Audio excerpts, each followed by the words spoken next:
Praise the lord. నజరేయుడైన యేసుక్రీస్తు నామంలో మీ అందరికీ కూడా వందనాలు తెలియపరచుకుంటూ ఉన్నా. దేవుడిచ్చిన కృపను బట్టి, దేవుడి నడిపింపును బట్టి ఈ రోజున నేను మీ మధ్యలోకి వచ్చి ఉన్నా. ప్రతిరోజు కూడా దేవుడు ఒక మాట తెలియపరుస్తూ మన జీవితంలో ఉన్న శ్రమలను బట్టి, బాధలను బట్టి, కష్టాలను బట్టి ఎంతగానో ధైర్యపరిచి ముందుకు నడిపిస్తూ ఉన్నాడు. అలాగే ఈ రోజును కూడా దేవుడు ఒక మాట తెలియపరచాలని ఎంతగానో ఆశిస్తూ నన్ను మీ మధ్యలోకి తీసుకొచ్చి ఉన్నాడు. ఈ రోజు నా దేవుడి వాక్యం ఒకసారి మనం చూసినట్లయితే కీర్తనల గ్రంథము 24వ అధ్యాయం 1వ వచనం. భూమియు దాని సంపూర్ణతయు లోకమును దాని నివాసులను యెహోవాయే. ఈ లోకంలో భక్తులు మరి దేవుని శక్తిని, దేవుని బలాన్ని బాగా గ్రహించి ఉన్నారు. ఎందుకంటే ఈ లోకంలో దేవుణ్ణి శక్తిని గ్రహించిన విశ్వాసులు ఎంతగానో దేవుణ్ణి మహింపరుస్తూ ఉండేవాళ్ళు, ఎంతగానో దేవుణ్ణి గణపరుస్తూ ఉండేవాళ్ళు. నా సహోదరి, నా సహోదరుడా, మరి దావీదు గారి జీవితంలో కావచ్చు, మరి యోబు గారి జీవితాన్ని మనం చూసినప్పుడు కావచ్చు, వీళ్ళు ఈ లోకంలో ఎన్నో కష్టాలు, ఎన్నో వేదనలు, ఎన్నో ఇబ్బందులు పడుతూ ఉంటారు. వాళ్ళు ఈ లోకంలో ఎన్నో శ్రమలు పడుతున్న టైంలో కూడా దేవుణ్ణి ఎంతగానో గణపరుస్తూ ఉంటారు. ఈ భూమి, ఈ లోకంలో ఉన్న ప్రతి ఒక్కటి కూడా నువ్వు సృష్టించినదే ప్రభా, నువ్వు తప్ప ఎవరు లేడు దేవుడని ఎంతగానో వేదనలో, కష్టాల్లో ఉన్నప్పుడు దేవుని మహింపరుస్తూ ఉంటారు.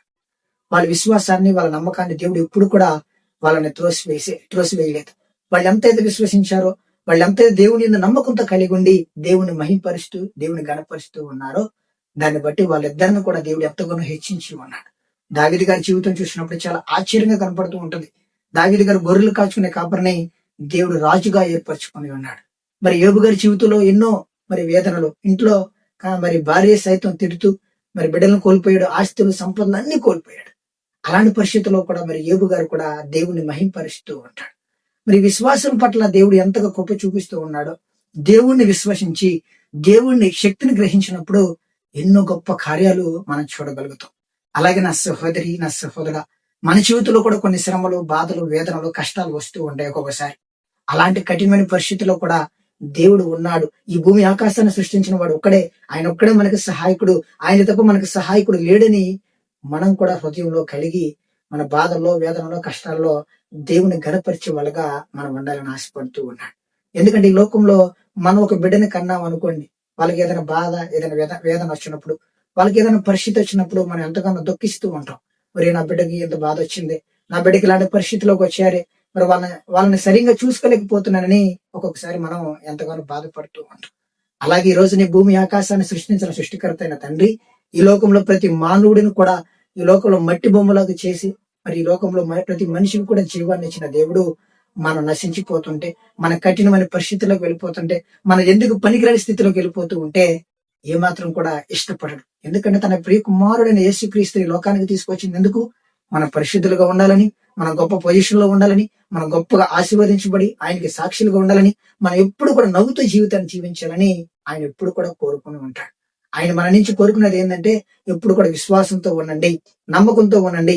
నేను ఒక్కడనే దేవుడిని, నేను తప్ప మీకు దేవుడు లేడు, నేను తప్ప మీకు సహాయకుడు లేడు, నా యందు భయభక్తులు కలిగి ఉండండి, నా వాక్యం యందు విశ్వాసంతో కలిగి ఉండండి ఎప్పుడు కూడా మనకు తెలియపరుస్తూ ఉంటాడు తండ్రి.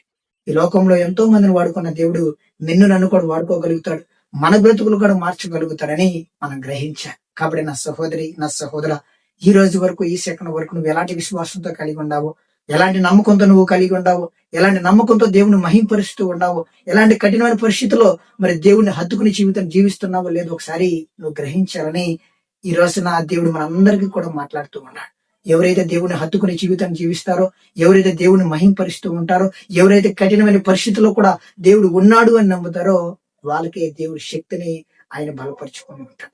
కాబట్టి మనందరూ కూడా గ్రహించి ఈ రోజు వరకు, ఈ సెకండ్ వరకు, ఈ నిమిషం వరకు మరి ఇదేని చూసి మనం భయపడుతున్నామో వాటన్నిటి విషయంలో భయపడాల్సిన అవసరం లేదని ఈ రోజున దేవుడు నీకు, నాకు తెలియపరుస్తూ ఉన్నాడు. కాబట్టి ఈ మాటను బట్టి, ఈ ఆలోచన బట్టి ఒక చిన్న ప్రార్థన చేసుకుని దేవునికి కృతజ్ఞత తెలియపరుచుకుందాం. ప్రేమ కలిగిన తండ్రి, దయ కలిగిన యేసయ్య, నీ కొందనాలు, స్తుతులు, స్తోత్రాలు ప్రభా. బ్రతుకో తండ్రి, ఈ భూమి ఆకాశాలను తండ్రి సృష్టించిన వాడు నువ్వని బ్రతుకో తండ్రి ఎంతగానో క్లారిటీగా తండ్రి మరి మాకు తెలియపరుస్తూ, నీ భక్తులు ప్రభా నిన్ను ఎంతగానో మహింపరిచి, నిన్ను ఎంతగానో కనపరుస్తూ, బ్రతుకో తండ్రి కఠినమైన వేదనలో, కఠినమైన పరిస్థితుల్లో కూడా తండ్రి నీ శక్తిని గ్రహించి తండ్రి, నీ యందు భయభక్తులు కలిగి, నీ యందు ఓర్పు కలిగి, నీ యందు సహనం కలిగి తండ్రి ఎంతగానో తండ్రి ఈ లోకంలో గొప్ప వాళ్ళుగా మరి వాళ్ళని నిలబెట్టి వాళ్ళని సాక్షులుగా ప్రతి తండ్రి వాళ్ళ జీవితంలో మరి ఎంతో వేదనని తండ్రి తీసివేసి వాళ్ళ జీవితంలో గొప్ప వెలుగుని వాళ్ళ జీవితంలో తండ్రి గొప్ప సంతోషాన్ని బలపరిచి నడిపించిన దేవాది దేవుడు ప్రభా. అలాగే తండ్రి ఈ రోజున నేను అదే విధంగా నా సహోదరి నా సహోదరులు కూడా తండ్రి నువ్వు ఇలాంటి జీవితాన్ని ఇవ్వగలుగుతావు ప్రభా. ఇలాంటి బ్రతుకుని మమ్మల్ని కూడా బలపరిచి నిలబెట్టగల దేవాది దేవుడిని ఆశిస్తూ ఉన్నా. తండ్రి ఎవరైతే ఈ రోజున నాయన ఈ విశ్వాసమైన మాటని ఎవరైతే తండ్రి బాధల్లో వేదనలో కష్టాల్లో నలుగుతూ ఇలాంటి కఠినమైన పరిస్థితుల్లో కూడా తండ్రి నిన్ను మహింపరుస్తూ నేను కనపరుస్తూ ఉన్నాను ప్రభా.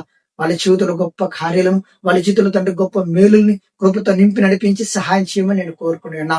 నువ్వు తప్ప సహాయకుడు లేడు, నువ్వు తప్ప ఆదరించేవాడు లేడు, నువ్వు తప్ప తండ్రి మా బ్రతుకులు మార్చేవాడు లేడని ప్రతి ఒక్క విశ్వాసం కూడా నమ్ముతూ ఉన్నారు ప్రభా ఈ రోజున. కాబట్టి తండ్రి ఒక్కసారి జ్ఞాపకం తెచ్చుకుని వాళ్ళ జీవితంలో గొప్ప మేలుల్ని బలపరిచి నడిపించి సహాయం చేయమని కోరుకుని ఉన్నా.